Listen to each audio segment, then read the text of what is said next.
अस्सलाम वालेकुम रहमतुल्लाहि वबरकातुहू। आप देख रहे हैं टॉप 10 विद GNM और मैं हूं गुलाम नबी मदनी। दुनिया भर से आज की 10 बड़ी और इंतहाई अहम खबरें जिन पर आज हम बात कर रहे हैं। नाज़रीन किराम, आज 2 मई 2021 है और आज दिन है इतवार का। ये टॉप 10 विद GNM का दोपहर का बुलेटिन है। खबरों का सिलसिला शुरू कर लेते हैं। जो आज की पहली बड़ी खबर है ये नाज़रीन काम सऊदी अरब और ईरान के दरमियान दोस्ती के हवाले से है।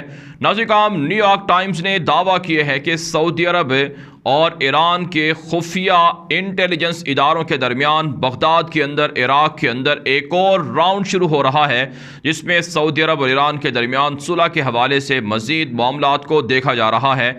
आप जानते हैं नाज़रीन काम सऊदी अरब यमन की जंग को ख़त्म करना चाहते हैं और ईरानी वज़ीर ख़ारजा जवाद ज़रीफ़ भी गुज़श्ता दिनों जो हूसी हैं यमन के, उनसे मुलाकात कर चुके हैं और सऊदी वली आहद मोहम्मद बिन सलमान की जानिब से भी ईरान के साथ ताल्लुकात बहाली का इशारा दिया जा चुका है, जिसके बाद अब खुफिया इदारों के लोग दोनों मुल्कों के बाहमी तौर पर मुलाकातें कर रहे हैं, राबते कर रहे हैं।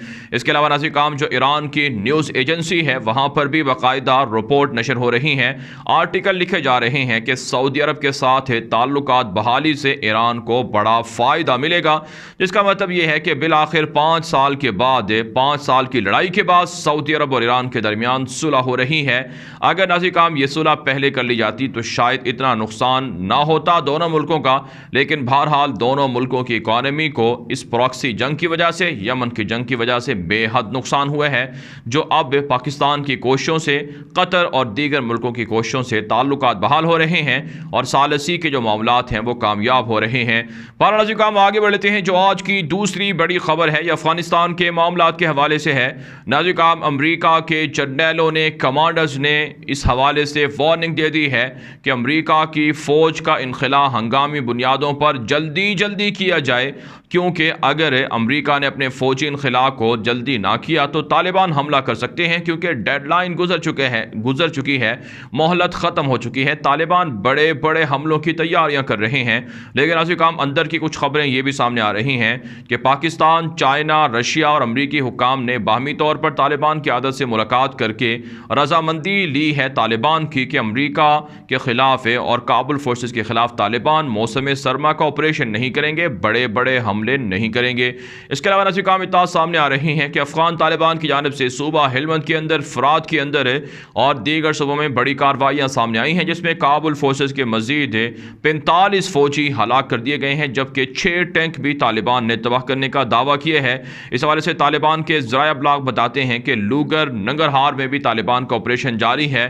गजनी के अंदर सबसे ज़्यादा ख़तरनाक कार्रवाइयाँ और झड़पें देखने में आ रही हैं, जबकि नाज़रीन काम तालिबान की जानिब से काबुल फोर्सेस के कई कैदियों को रिहा भी किया गया है। इसके अलावा नाज़रीन काम अशरफ गनी के जो नायब हैं अमरुल्लाह साले, वो पाकिस्तान पर घिनौने इल्ज़ामात लगा रहे हैं कि पाकिस्तान तालिबान को सपोर्ट करके काबुल फोर्सेस पर हमले करवा रहा है, जिसकी पाकिस्तान ने शदीद मजम्मत भी कर दी है। नाज़रीन काम आगे बढ़ते हैं। जो आज की तीसरी बड़ी खबर है ये भारत और अफगानिस्तान के ताल्लुकात के हवाले से है। आप जानते हैं भारत अफगानिस्तान के अंदर नेगेटिव रोल प्ले करता रहा है। अशरफ गनी की हुकूमत को बचाने के लिए रॉ एजेंसी की मदद अशरफ गनी को फराहम की गई है, फंडिंग दी जा रही है, हथियार और फौजें फराहम करने की यकीन दहानी कराई गई है। अब अफगान शहरियों के लिए भारत की एक और दुश्मनी खुलकर सामने आई है, जिसमें नाज़रीन काम भारत की जानिब से जो भारत के अंदर तैयार होने वाली कोरोना वैक्सीन है वो फराहम की गई है। रिपोर्ट में कहा गया है कि 9 लाख के करीब खुराकें अतिया की गई थी वो अफगानिस्तान के शहरियों को, लेकिन ये खुराकें बेहतर साबित नहीं हुई हैं और इसकी वजह से लोगों को बहुत ज़्यादा नुकसान हुआ है।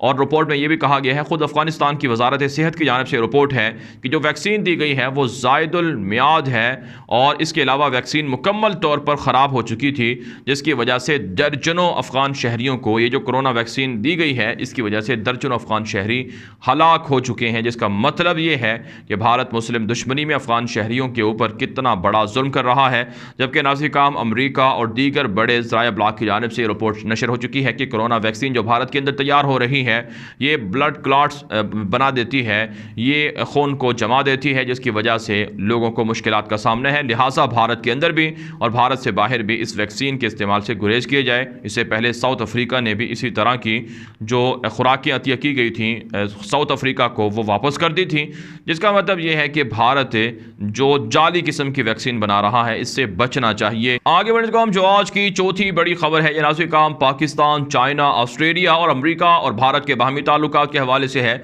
नाज़रीन काम चाइना पाकिस्तान के JF-17 तैयारों को मज़ीद एडवांस करने के लिए मदद फराहम कर रहा है।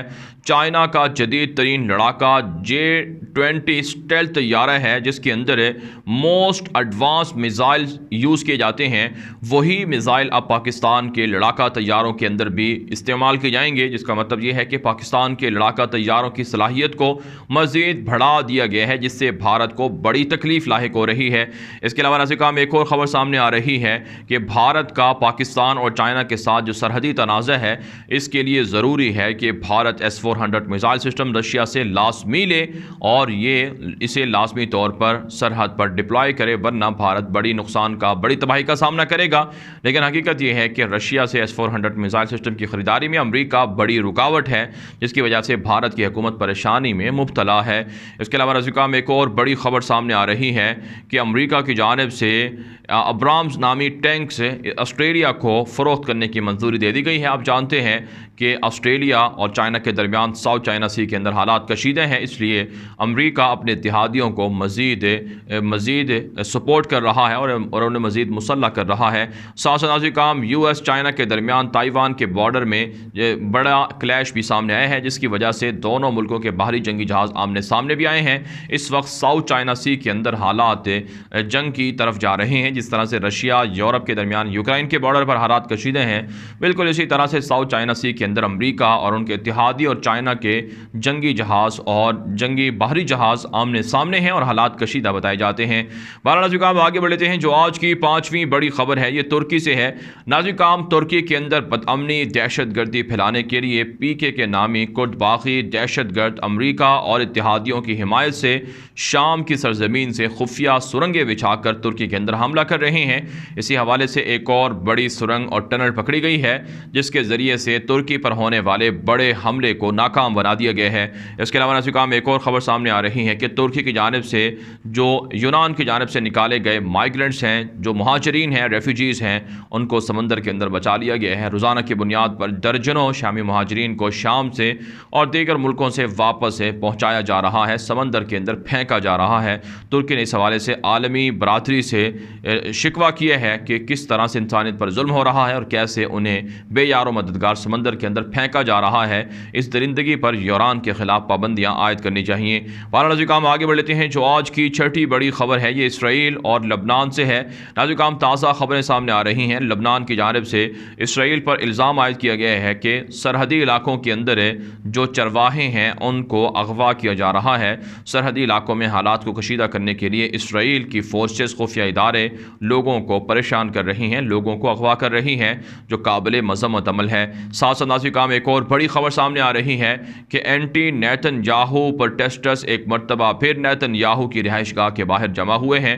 उनसे इस्तीफ़े का मुतालबा किए है और इसराइल के अंदर होने वाली गुज़श्ता दिनों तबाही के हवाले से भी इसराइली वज़ीर आज़म को ज़िम्मेदार करार देकर कड़ी से कड़ी सज़ाएँ देने का मुतालबा किया जा रहा है। जबकि पुलिस और मुजाहिरीन के दरमियान झड़पों के नतीजे में 1 दर्जन से ज़ायद अफराद शदीद ज़ख्मी और 50 से ज़ायद मुजाहिरीन को गिरफ्तार भी कर लिया गया है। नाज़रीन आगे बढ़ लेते हैं। जो आज की छठी बड़ी खबर है, ये नाज़रीन इराक से और ईरान से है। नाज़रीन ताज़ा खबरें सामने आ रही हैं कि ईरान से इराक इलेक्ट्रिसिटी हासिल करता है, लेकिन मुसल्लह हमलों की वजह से जो इलेक्ट्रिसिटी फ़राहम करने का सिलसिला है वो मुअत्तल होकर रह गया है। आप जानते हैं इराक के अंदर हालात कशीदे हैं। ईरान नवाज़ बहुत सी मुसल्लह तंजीमें काम कर रही हैं, जिसकी वजह से इराकी अवाम को मुश्किलात का सामना करना पड़ रहा है। इसके अलावा नाज़रीन इराकी मिनिस्टर ईरान का विज़िट कर रहे हैं ताकि इलेक्ट्रिसिटी के हवाले से जो इख्तलाफात हैं, ईरान का ये दावा है कि इराक उन्हें पैसे अदा नहीं करता, मुआवजा अदा नहीं करता, लिहाजा ईरान अब इराक को इलेक्ट्रिसिटी, बिजली फराहम करना बंद कर देगा। लेकिन नाज़रीन माहिरीन इस बात को तस्लीम करते हैं कि दरअसल इराक के अंदर जितने भी वसाइल हैं वो ईरान के कंट्रोल में हैं। फिर भी ईरान को ये शिकवा है, ईरान को ये दावा है कि उन्हें ईरान को ये दावा है कि उन्हें मुआवजा या जो इसके हुकूक हैं वो फराहम नहीं किए जा रहे हैं। आगे बढ़ने को जो आज की 8वीं बड़ी खबर है ये ईरान और इसी तरह से कुवैत, सऊदी अरब और मुत्तहिदा अरब इमारात से है।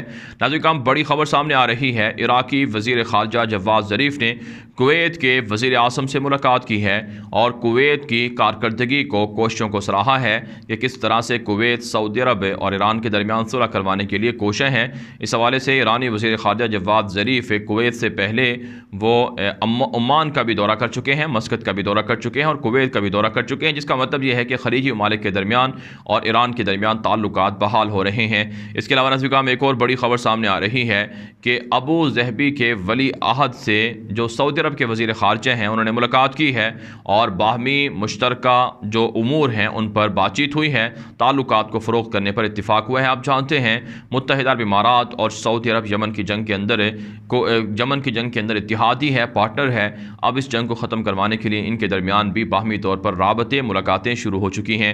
बहरहाल आगे बढ़ लेते हैं। जो आज की 9वीं बड़ी खबर है ये जॉर्डन से और इसी तरह से त्यूनिस से है। नाज़रीन, उर्दन एक इस्लामी मुल्क है जहाँ पर 2020 के अंदर 1,40,000 से ज़ायद लोगों ने जॉब्स को एक तरह से खो दिए हैं और लोगों की जॉब्स ख़त्म हुई हैं और उर्दन के अंदर माशी तौर पर बेरोज़गारी काफ़ी बड़ी है, लोगों की परेशानियों में इजाफ़ा हो रहा है।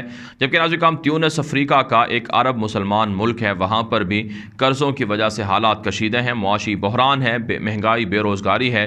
4 अरब डॉलर मज़ीद IMF से लोन लेने का, कर्जा लेने का भी ऐलान कर दिया गया है। लेकिन उर्दन की अवाम कैस बिन सईद की इस्लामी हुकूमत के ख़िलाफ़ एहतजाज भी कर रही है। बहरहाल आगे बढ़ लेते हैं। जो आज की 10वीं बड़ी खबर है यह नाज़रीन मुख्तलिफ मुल्कों के अंदर होने वाले एहतजाज और मुजाहरों के हवाले से है।